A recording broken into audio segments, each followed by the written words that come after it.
Just really proud of the group, taking advantage of some opportunities and really just playing the full game with great effort and finding the execution late. We talk about finish, do right longer, and that's what our guys, continue to find in that game. And love the way that, we played a really complementary game with each other, creating the turnovers on defense, special teams settling in after a big return, and then offensively just executing and finding some critical wins on third and fourth down. Thanks, Coach.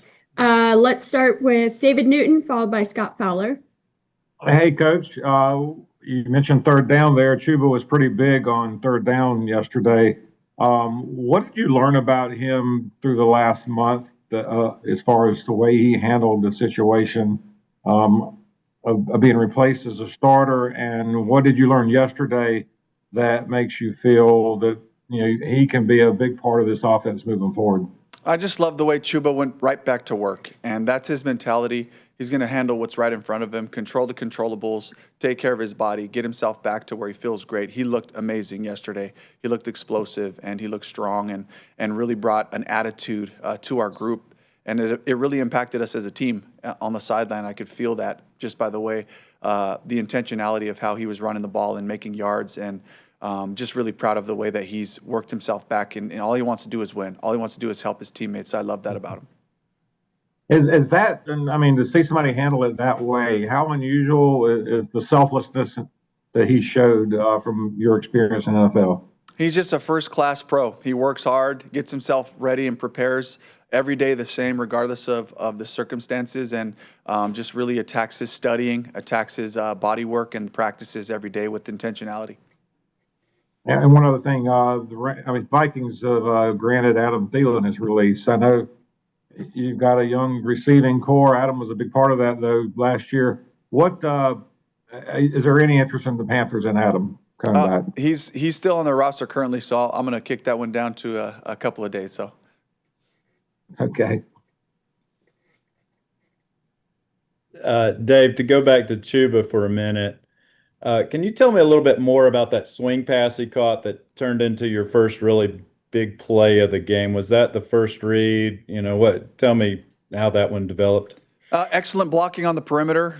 We just try to mix it up in those different zones on third down, whether sometimes it's a run, sometimes it could be a perimeter screen, sometimes we drop back and pass protect to get the ball down the field. It's good to just have variety in that particular situation right there. They were pretty aggressive with their pressure, and our guys did a great job getting the play started on the perimeter, and then from there, Chuba just exploded and had really good angles to the pylon and just ran through it. Thanks. And how did you come out of that game injury-wise? Pretty solid. Let's see, Taylor Moton missed a little bit of time with an oblique, came back in, and then Lathan Ransom injured his thumb. So we're going through how to take care of that right now, and we'll see what his timetable is as we go forward. Last thing from me, but just you've talked about having everything in front of you with this team. Now you're going into December here with a real shot at everything. Just wonder how you address the team before you let him go today about that circumstance. Yeah, the importance of the bye week, getting our recovery from a physical standpoint, but also just mentally, emotionally. This is a long season, making sure that we take that break, but we make sure we keep moving and be ready to get back to work. Every game's a championship opportunity. It's what we've been stressing, and our mentality is that 1-0 mentality. We have to look at the Saints. This is our next opponent. When we come back after the bye, we get right back to work, and keeping that focus. How long can we maintain the week-to-week focus, and how long can we really accentuate each day? How can we attack that day and win it? Whatever we're doing on that day from a game plan standpoint, practice standpoint, they're all so important. It's this time of year, the teams that continue to improve fundamentally are the ones that will find success, so we have to be committed to the basics. Thanks. Mm-hmm. Let's go with Steve Reed, followed by Mike Kay. Hey, Coach, congratulations on the win. Thank you. I've been covering this team a long, long time, and this is probably one of I think the toughest team. I think a lot of people would agree to figure out because, you have a big win in Atlanta, then you don't play well at New England. You beat the Cowboys, but then, you lose big to the Bills, and then, the Green Bay win, but then the loss to New Orleans, and then the 49ers loss, and then, a huge win against the Rams. I mean, it seems like it's kind of all over the place. It's a hard team to figure out. Is there any way you can explain that? And I guess, as coaches, you want to be consistent every game, but like, how do you explain what's kind of happened this season with the ups and downs and some big ups and some downs?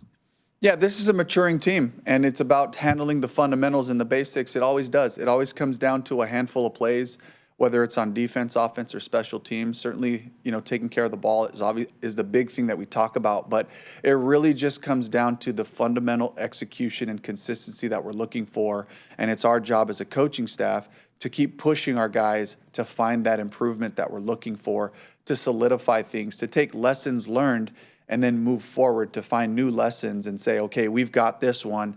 Let's remind ourselves how important it is to take care of this or that, and that's what we're continuing to push the group on. We have this next game coming up after the bye to continue to work on our football. Our goal is to play our best, to find our best football. And that's got to be the full focus of the group. And the inconsistency that we've seen, it always comes back down to some of the most basic things. It's blocking and tackling. It's throwing and catching, making those plays when we're supposed to, owning your leverage, being where you're supposed to be.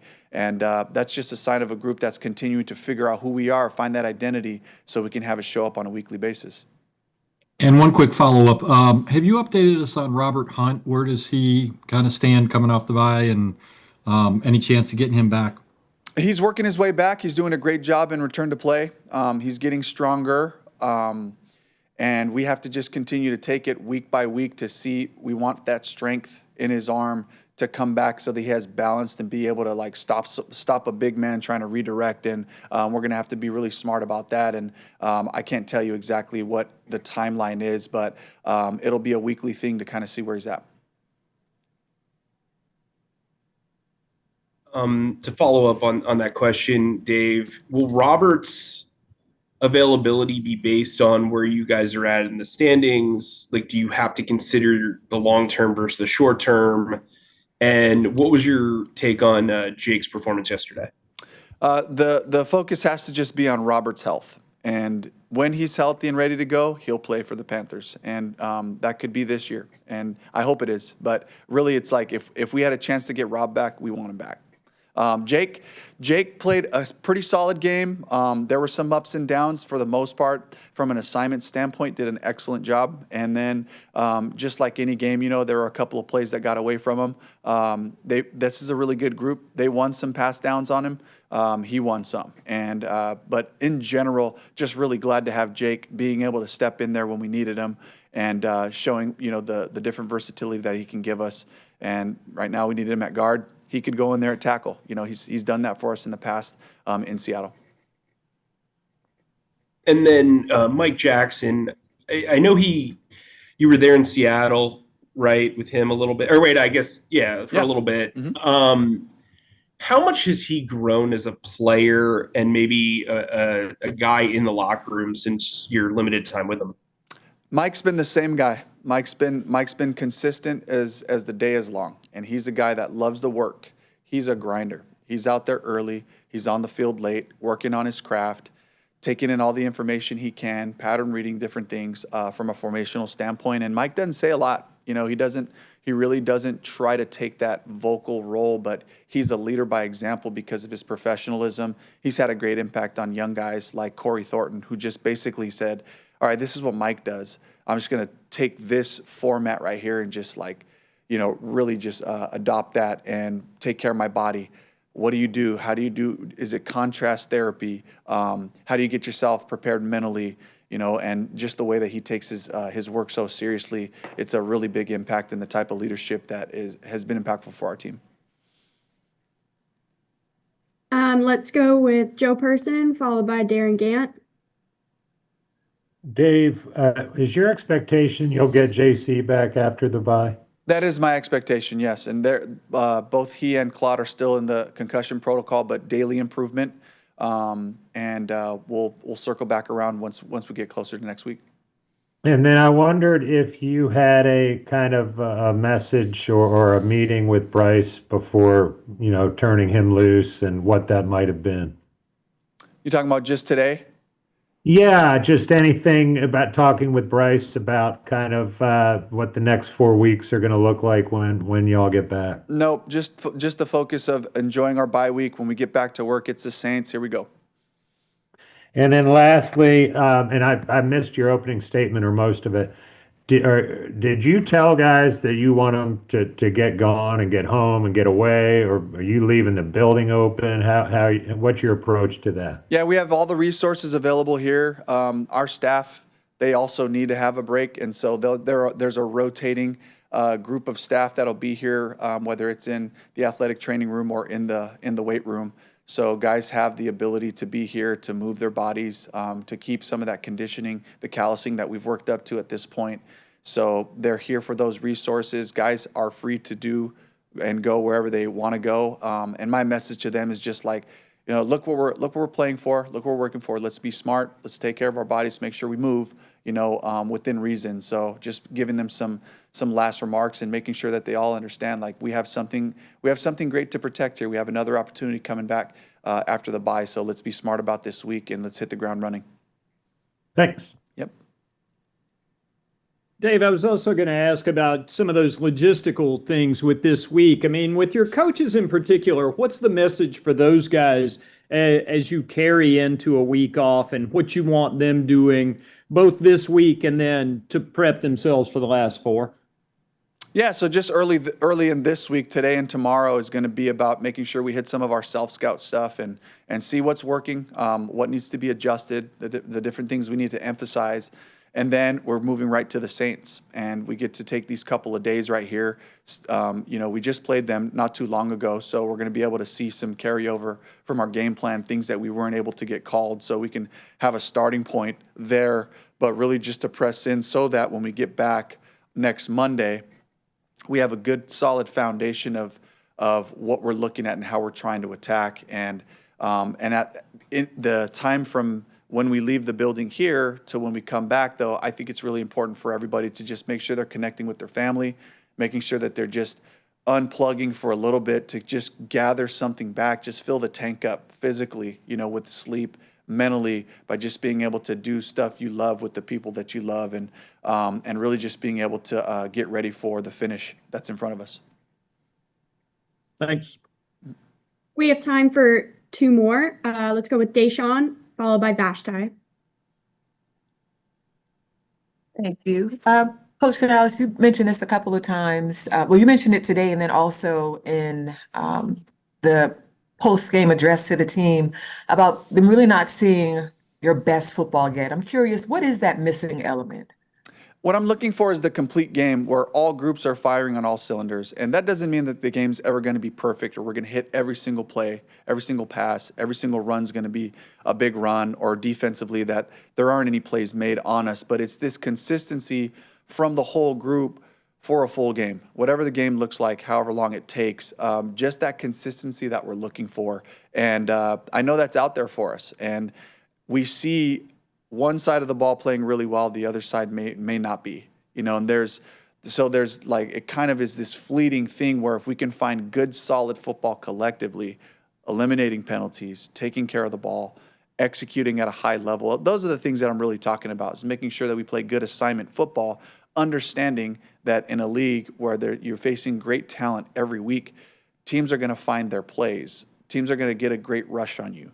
Offenses are going to make a pass down the field or break a run. Those things happen in a game, but let's make sure that it may be a technical breakdown. Let's make sure that we're mentally where we need to be, and that's what's out there for us. Thank you. Mm-hmm. Hi, Dave. I had a question about the run game. You seem to find good balance in the run game. Earlier this year, when you were balancing Chuba and Rico, you were going series for series. This time it seemed more integrated. What went behind that? Tell me about, and this weekend and how you decided to do that rotation between those two guys. Yeah, some of it was third down opportunities. We've been using Chuba primarily as our third down back, and then he gets series as we go. And the way that we play on third down, we mix our runs. We mix some of like the perimeter screen he had a touchdown on. Just different ways to allow him to affect the game. And especially because of how he's looked, in the last couple of weeks, he's looked really strong, really powerful, and just making sure that he's a weapon for us in different ways. And for Rico, giving him, the lion's share of some of those first and second down, those early series and all that is a great way to just get him the ball. So I like where we're at, like the balance. Got to give Bernie Parmalee a lot of credit for the way he got those guys in there to be able to mix it and make sure that they're both impacting the game. As we continue to grow as a team offensively speaking, these are two guys that are veteran players who can really help us. And sometimes it's just about that. It's like they're dynamic players, but also their leadership and how they attack the game gives a lot of confidence to the group.